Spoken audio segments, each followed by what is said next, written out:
Hello everyone. How's it going? This is Azren, the language nerd here, owner of the Calgary Language Nerds, and welcome to today's YouTube video and, of course, podcast episode. Now, today I would like to tell you a story about my trip to Singapore. I believe I told you about this already on my YouTube channel and, of course, the podcast. Now, when I was in Singapore, I decided to stay at a hostel. And as you may or may not know, when you stay at hostels, what ends up happening is you often meet lots of different people. So one night I come back in the hostel, I had my Indian food. There was a nice curry with some naan. Naan is a type of bread that people eat in India, in case you haven't heard of it before. And I walk into the kitchen area where there's a common seating area, and I see these two people, a boy and a girl, a man and a woman. And they were Asian. I didn't know if they're Chinese. I didn't really know where they came from. So I said, hi, hey. We started to chat, and turns out they are from South Korea. Now, here's where things get interesting. These two individuals did not really speak that much English. I would say that their level was approximately an A1 level, or maybe an A2, maybe at best an A2. So we're talking here people that have essentially a low beginner level. And most of the time when I meet people and I'm abroad, what ends up happening is I speak a language that they speak quite well, meaning maybe we can speak in their first language, or perhaps they have a foreign language that I speak very, very well. So communicating is not really a big problem. But for these two individuals, all of a sudden we found ourselves in a situation where we didn't have really a language to communicate in where all parties were incredibly fluent.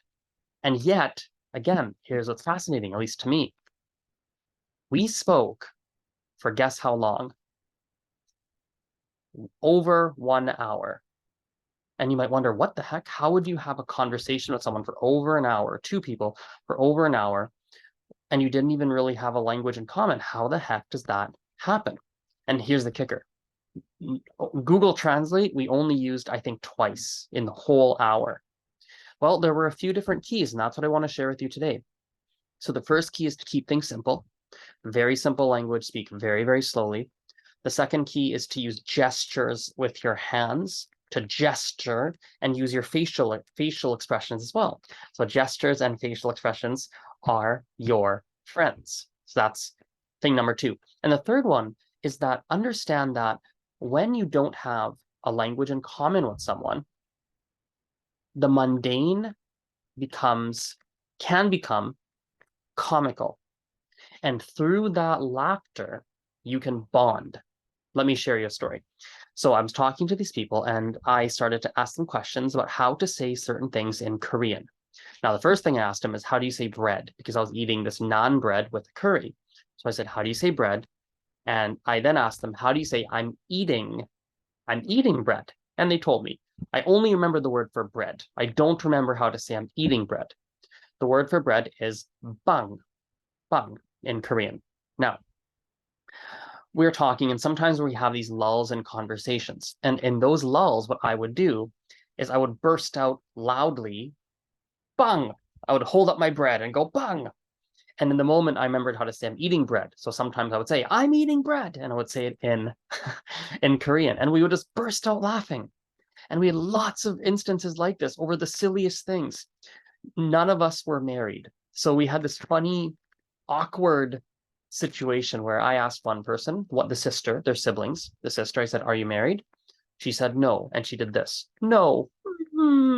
She did that. For those listening on the podcast, she fake cried. There's an awkward pause. Then I turned to the brother and I said, are you married? And he said, no. And he hung his head. Awkward pause again. The brother looks at me and he goes, are you married?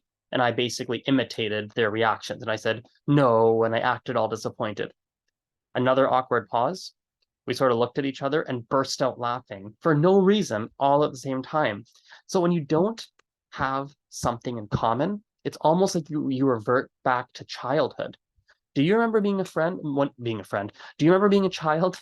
When you were a child, maybe not you, but at least you probably remember people around you that made friends over seemingly nothing. People walk up to other classmates and they say, "Hey, do you want to be my friend? You like Oreos? I like Oreos. Let's be friends." I remember not my very first, my second friend ever,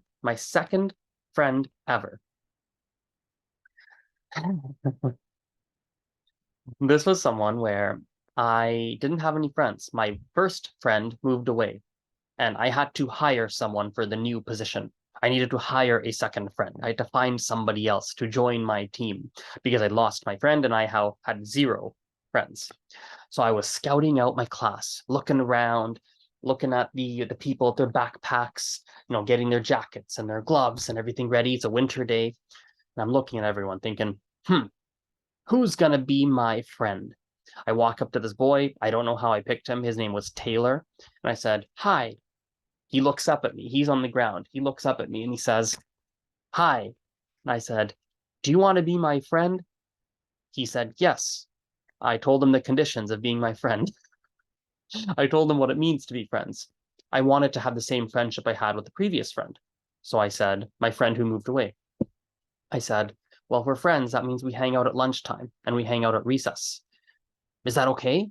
So that was my conditions of friendship. Hang out at lunchtime, hang out at recess. Those were my conditions. And I asked him, "Is that okay?" And he said, "Okay." And then we were friends for years. So when you have that language barrier, communication instantly gets very simple, very, very simple. And you can bond over the silliest, most mundane things as long as you aim to keep things fun, lighthearted, and you aim to laugh. Something about that, and you can bond even though you barely have a means to communicate. I'll share a final story and then we can wrap this up.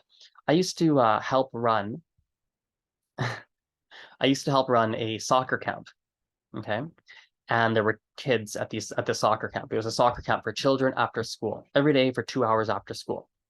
And one of the groups that I helped teach or run, there was this boy who didn't speak any English. His name started with an A. Let's call him Alex. I don't remember his exact name, but we'll call him Alex for the sake of this episode here. Alex was very popular. He had friends, but he didn't speak a word of English. I don't even know if he knew how to say hi or hello. So here I was curious, like, how does he make friends? How is it